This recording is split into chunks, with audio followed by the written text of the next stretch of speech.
For most of us, we work, make enough money to pay the bills, maybe even put some money aside.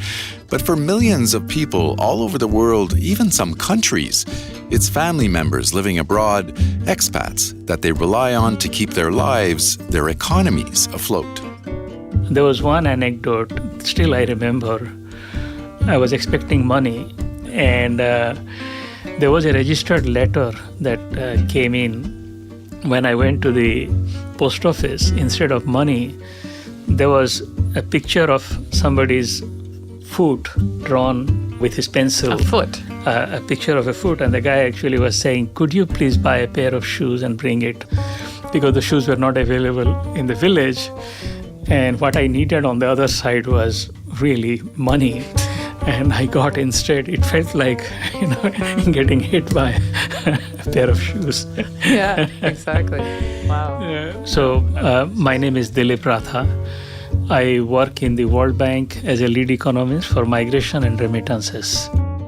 Dilip Ratha has drawn from his own personal journey from a childhood in a poor village to a hungry college student to eventually become a leading voice on the power of remittances to reduce global poverty.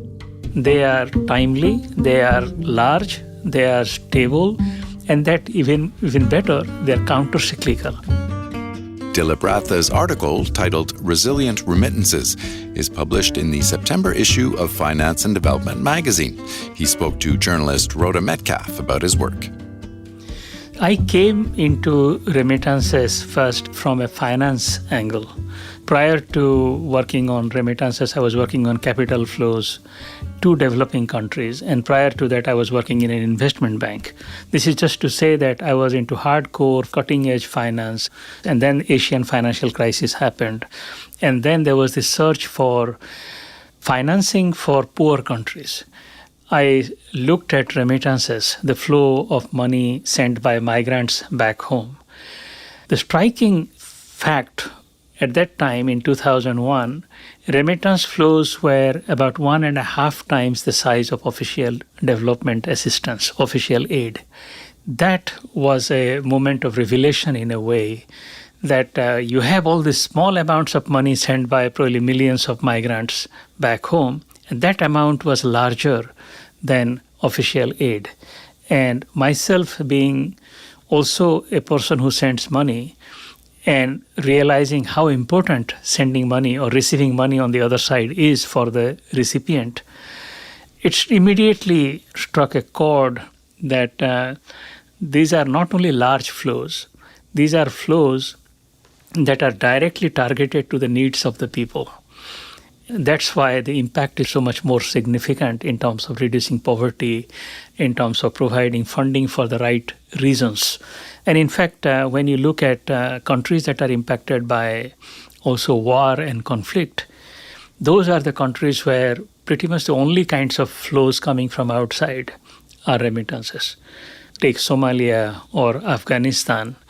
The money that is coming in, that is literally the lifeline for those economies, are remittances. Right, or the families that are somewhere else in the world that are sending money home. Exactly. Right, and you have sort of a personal connection to you're saying you yourself have sent money.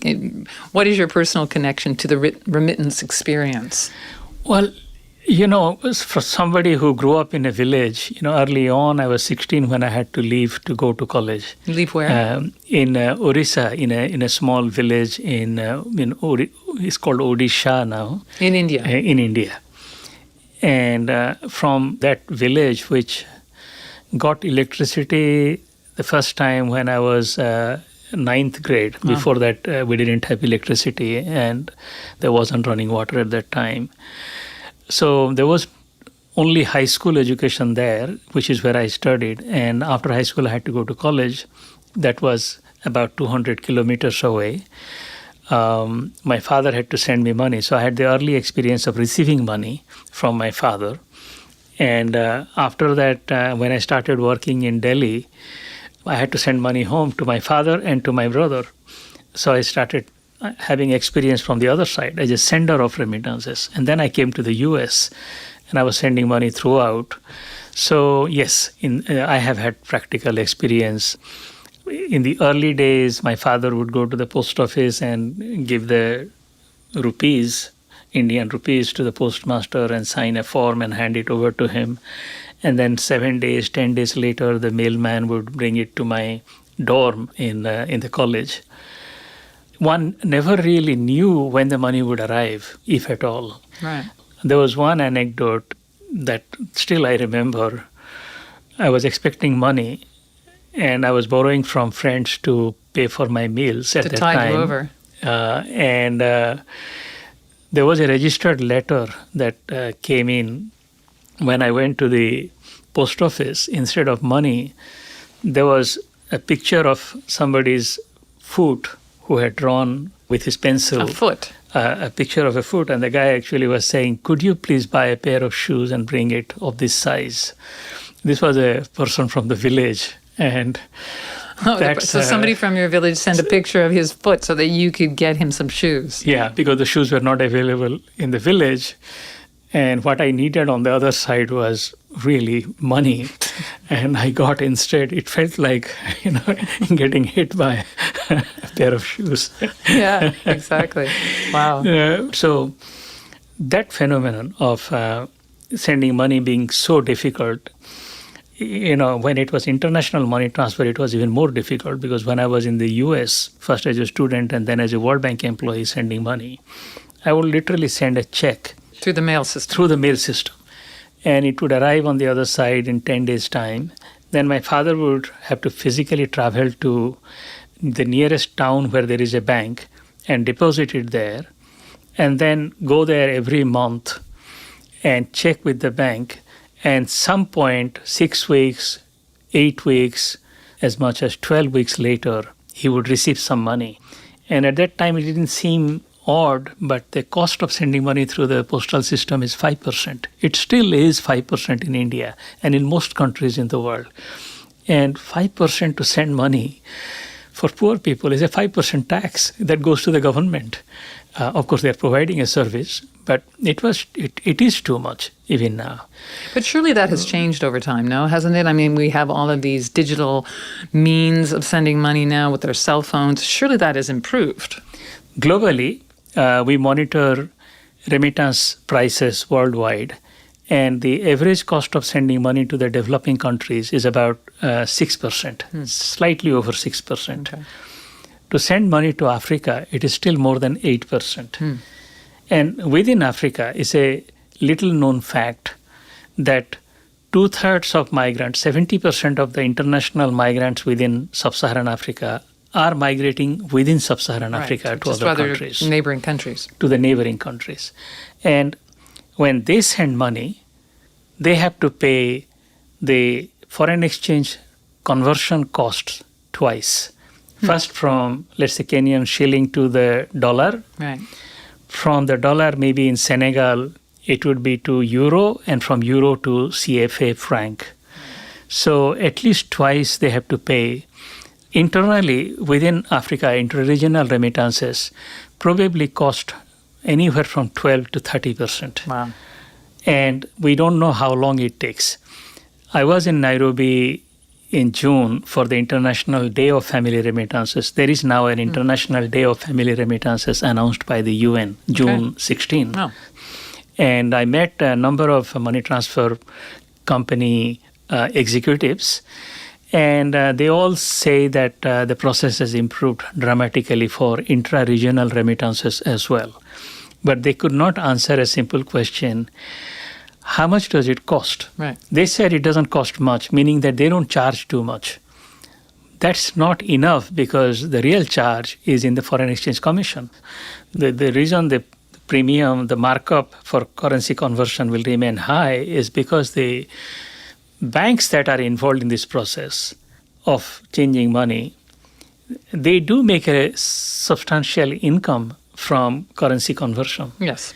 And they would not allow anybody else to make that money either, meaning that it would be almost impossible to generate real competition in the foreign exchange market. Right. And that is a market failure. Is there some solution then? Is there some way to get around it? I think that's where public policy has to step in. Public policy, so IMF, World Bank can play a role. We don't go into interfering in individual markets. But we could think about creating intra-regional cross-country trading platforms, supporting them.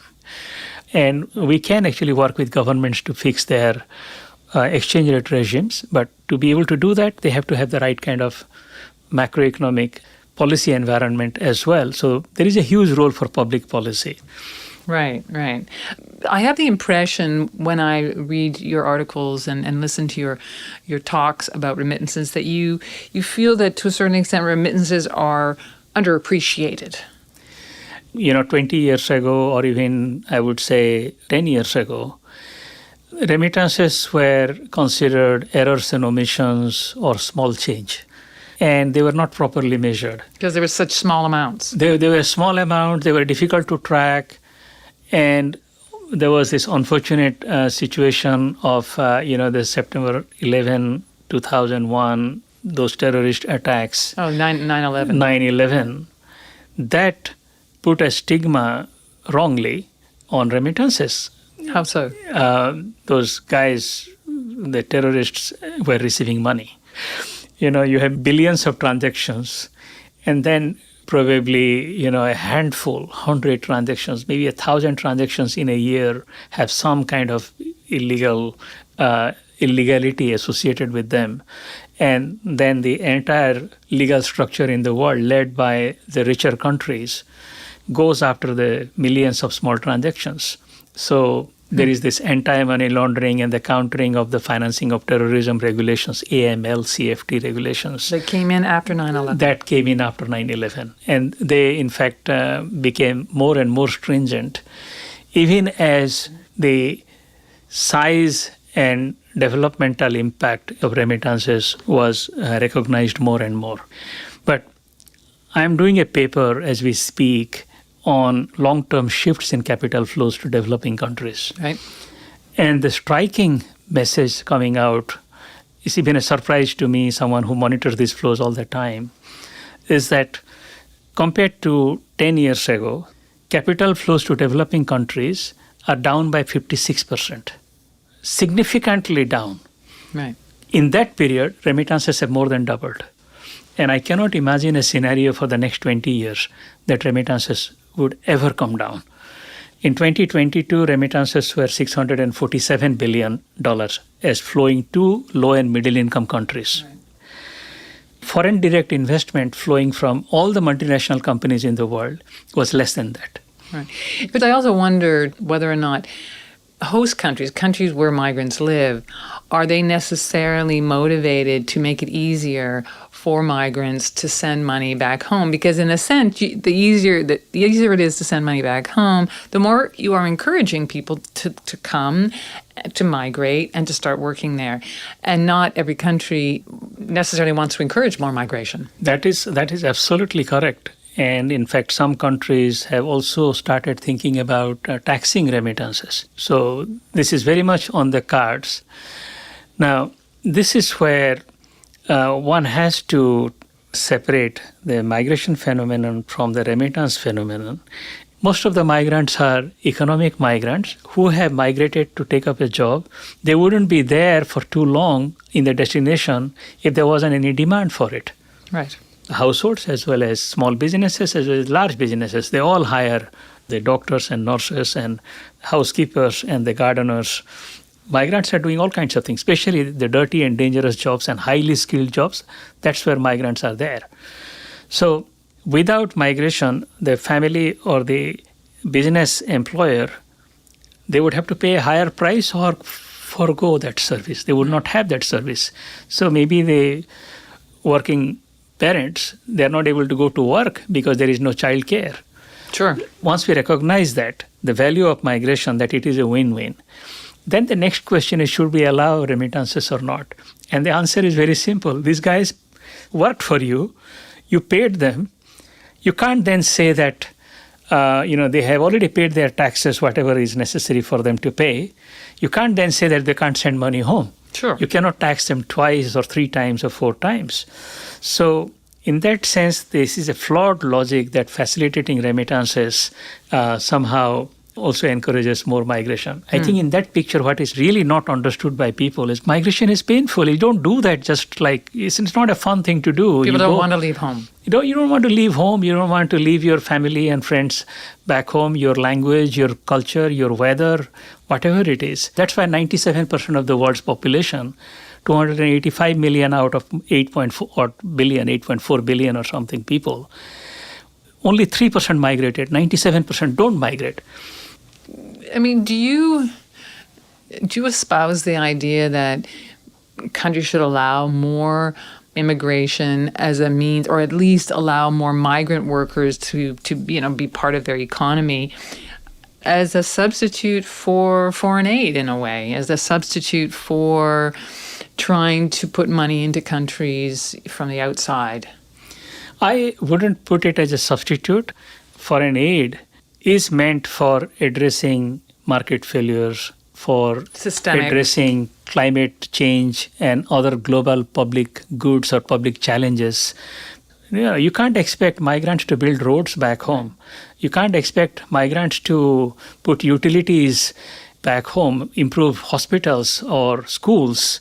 So public aid has a purpose, and more public aid is needed. On the other question, on migration, more migration is also needed.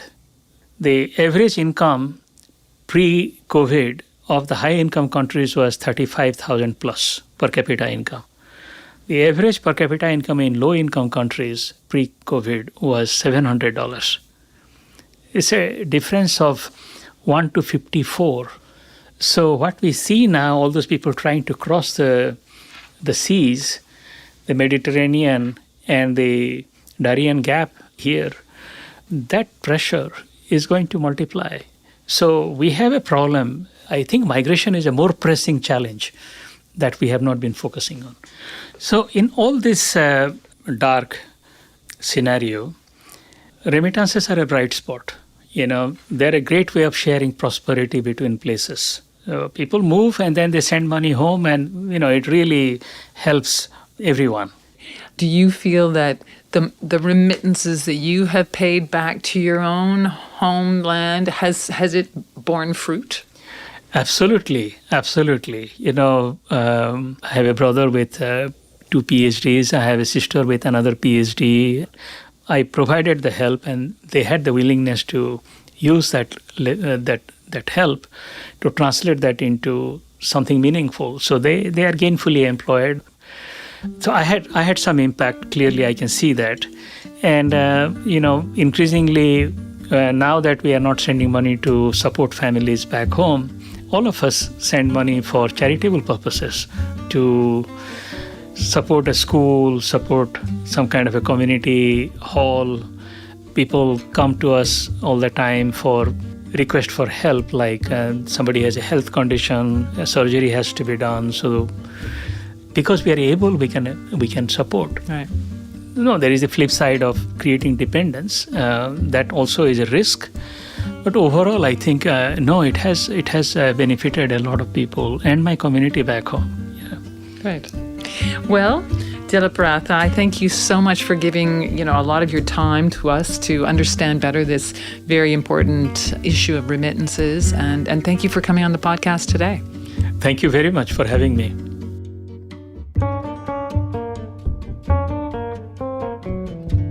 Again, that was Dilip Ratha, lead economist for migration and remittances at the World Bank, speaking with Rhoda Metcalfe. His latest article, Resilient Remittances, is published in the September issue of Finance and Development magazine. Check it out at imf.org/F&D. And look for other IMF podcasts at imf.org/podcasts or wherever you listen. You can also follow us on X, the platform formerly known as Twitter, at IMF_podcast. I'm Bruce Edwards. And I'm Rhoda Metcalfe. Thanks for listening.